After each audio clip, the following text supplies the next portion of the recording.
এবং প্রতিটা বেডের সাথে অক্সিজেন যে পাইপলাইন সেটারও ব্যবস্থা থাকে।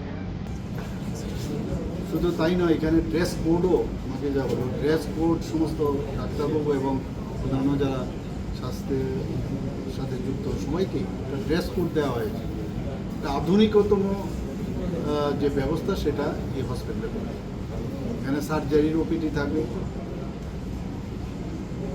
মেডিসিনের ওপিডি থাকবে, পেডিয়াট্রিক্সের ওপিডি থাকবে, অবসগাইনির ওপিডি থাকবে, ইএনটির থাকবে, ডেন্টালের ওপিডি থাকবে।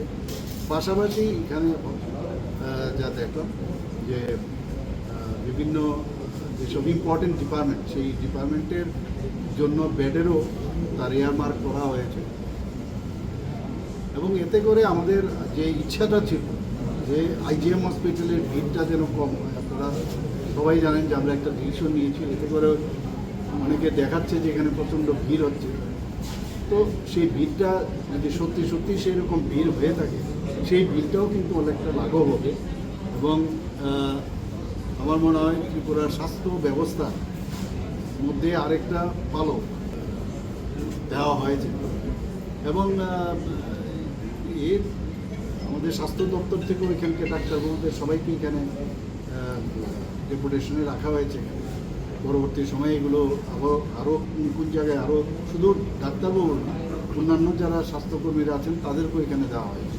তো যৌথভাবে আগরতলা মিউনিসিপ্যাল কর্পোরেশন এবং আমাদের যে স্বাস্থ্য দপ্তর যৌথ এবং এনএচএমের ওনারাও কিন্তু এর সাথে যুক্ত হয়েছে।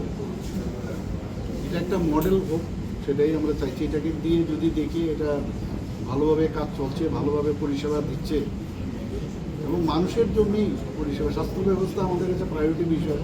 কোনো জায়গায় যেন জনসাধারণের সমস্যায় হোক বা স্বাস্থ্য ব্যবস্থায় কোনো রকম সমস্যা মানে কোনো ঘাটতির জন্য মানুষের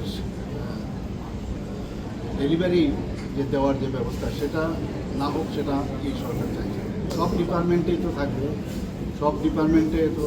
এবং মানে 12 জন ডাক্তারবাবু আমার কাছে যা বলবেন, 12 জন ডাক্তার এখন দেওয়া হয়েছে। আর এখানে রাত্রিবেলায় কিন্তু ফার্স্ট টাইম, মেয়র সাহেব ফার্স্ট টাইম এখানে ওপিডি খোলা থাকে।